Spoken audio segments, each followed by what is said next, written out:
Good morning, or depending when you're watching this, good afternoon, good evening, or good night. My name's Ross, and I was always told I had a voice for radio, so today I'm going to be showing you, well, the new theme decks from Celestial Storm.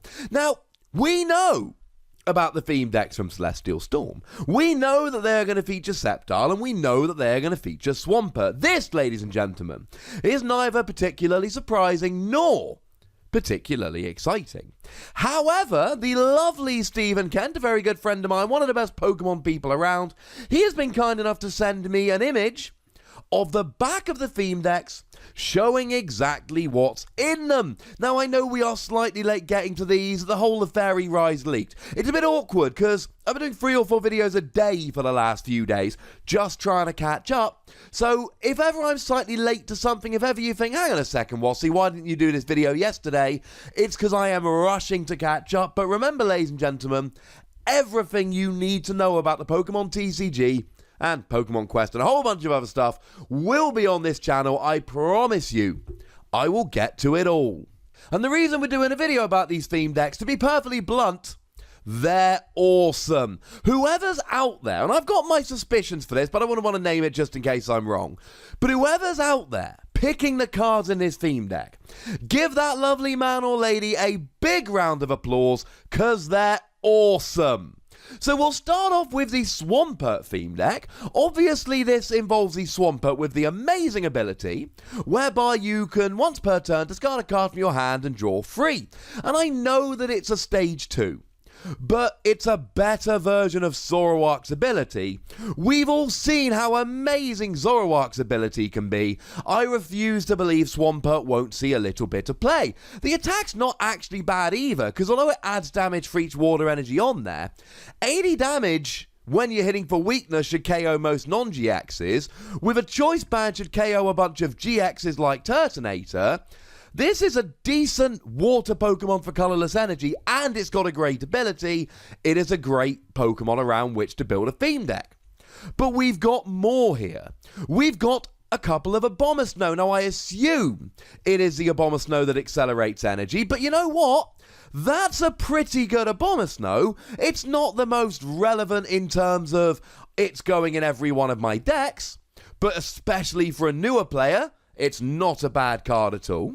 We've got Macargo, which, again, we don't know for certain until we actually crack these open, but I assume it's the new Macargo, which is a reprint of the old Macargo, which lets you search for any card and put it on top of your deck, which is an amazing card, which is going to be a staple in a whole bunch of decks, which is awesome. 2 Delcatty, which I assume is the new Delcatty, that's got the really nice ability when you evolve up, you get to put 2 supporters from your discard into your hand. And one of the new Dunsparce, which again is a reprint of the old Dunsparce, which lets you search for any 3 basics, pop them on your bench, and then switch, which in a format without Bridget is amazing to help you set up. That is a good list of Pokemon to put into a theme deck. The fact you're getting a couple of Swampert, and a Macargo, and a couple of Delcatty, and a Dunsparce, along with some others, that's pretty gosh darn awesome. And in terms of supporters here, we've got 1 Copycat, which is very nice because post-rotation, Copycat is pretty much going to be a staple in a lot of decks. It's going to be one of the best draw supporters we've got, so having one of them is going to be quite nice. We've got a copy of Escape Rope, which is very nice switching, which again could be even more important when we consider that Floatstone is just about to rotate out. We've got a copy of Lily, which is a pretty good, just draw supporter, to be perfectly honest with you.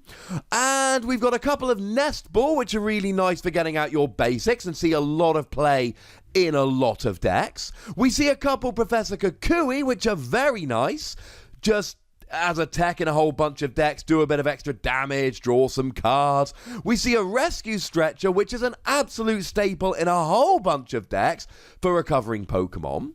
We see a copy of Tate and Liza, which along with Copycat is another one of these supporters which is going to have to see play post-rotation because we don't have a whole bunch of other options.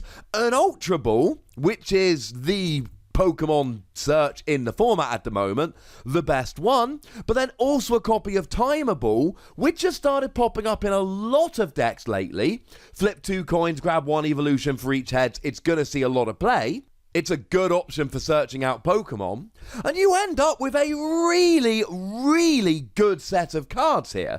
Bearing in mind these theme decks will run you somewhere around £10, $15 if you get them from the right place. That's pretty gosh darn nice, to be honest. I mean, over at Chaos Cards, you can buy both of them for less than 20 quid. This is not sponsored by Chaos Cards. Chaos Cards are not sponsoring or endorsing this video in any way. They just happen to be my online card seller of choice. They are not sponsoring this video. I'm just pointing out how cheap you can get these theme decks, bearing in mind the amount of staple cards you get in the Swampert one. Then we have a look at the Sceptile one. I mean, Sceptile's a really good Pokemon. The ability gives immunity from Ultra Beast to all of your grass Pokemon, or I should say Pokemon with grass energy attached. Then the attack for 1 grass energy does 20 damage for each energy attached to all of your Pokemon, which is a pretty good attack. Then you remember I've shown you cards lately like Netball, like Life Forest Prism Star, like Sceptile GX, like Grovyle, all of which are starting to make Sceptile look like a very enticing deck. I don't have time in this particular video to go through all of these cards. What I will tell you is I've done videos on all of them. I'll link them all in the description so you can go and have a gander at all of these new grass cards. Suffice to say, Sceptile's looking pretty good, so being able to get a couple copies of it in a theme deck is pretty nice. Then we continue looking down the list. And weirdly, we've got a couple of Abomasnow, which I assume is it's the same as the other one, except grass, so you can accelerate grass energy. I love that the Abomasnow have made it into both theme decks, because they're the same, just with different typing. We've got a couple copies of Manectric, which I assume is the new one, which is an amazing new card, which means you can pop it down as your active or on your bench if you go second, i.e. you don't have to actually evolve up, you can start with it, and it's got free retreat, and for 1 energy, 40 damage, and attach 2 energy from your hand to one of your Pokemon. I mean, if you're playing these theme decks and you start Manectric, you have got such an advantage, assuming, of course, that you go second. Then you also see a copy of Dunsparce here, which is wonderful for the reasons we said before. And then we've got an Oranguru. Now, I don't know which one it is, but it's either going to be the one from Sun and Moon, which lets you draw until you got 3 cards in hand, which is a really good card. Or it's going to be the one from Ultra Prism with Resource Management, putting 3 cards in your discard pile to the bottom of your deck, with which Tordoreklev went and got second at the North American International Championships, along with Zoroark. Then looking at the supporters, we again have a copy of Copycat. We have a copy of EXP Share, which is a decent little tool. Seen a little bit of play here and there to get a nice little energy from your active to one of your bench if it gets KO'd. We see a copy of Guzma, which is a little bit unfair, you don't get one in the other theme deck. Guzma is a 3 or 4 of in every deck because it grabs Pokemon off the bench. It sees a huge amount of play, so it's great to have one of those. We again see a copy of Lily, a couple copies of Netball, a couple Professor Kukui. We see a Rescue Stretcher, a Tate and Liza, a Timer Ball, and an Ultra Ball. These are really, really good theme decks. Both of them are featured around one of the best non-GXs, in fact, possibly the 2 best non-GXs, at least stage 2s, in the set. You could make an argument for Makago, but that wouldn't make a very good theme deck now, would it? So that's ridiculous. And then both of these are chock full of staples. And look, I know you're only getting 1 Ultra Ball in each. You're only getting 1 Guzma in Leaf Charge, and you're only getting 1 Copycat in each of them, but you are still getting these staple cards.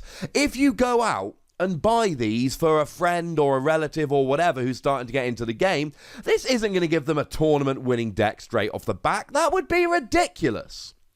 But it means they're going to have a deck which is fun to play with in the short term. I still have about a dozen theme decks lying around that I use to teach people how to play the game, going right back to Heart Gold, Soul Silver. No, even earlier than that, going back to the Diamond and Pearl era.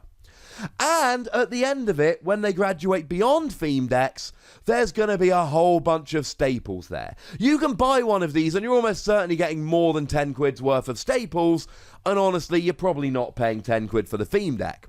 Ladies and gentlemen, they are silly good. But I want to know if you're going to buy either of these theme decks, and I want to know how good you think they are. Let me know in the comment section. Let's all be positive, because we're getting better theme decks, and we have been wanting these for a while. Although, to be fair, they've been good for a couple sets now. Make sure you like this video, subscribe to this channel, follow me on Twitter @TheWassy, and Twitch for some live action at twitch.tv/PTCGRadio. If you want to support the channel, get some bonus podcasts and all of that, head on over to patreon.com/PTCGRadio, where you can do exactly that. But by far the most important thing, as always, is to look after yourselves. Until next time. Thank you very much for watching. My name's Ross, and you've been watching PTCG Radio.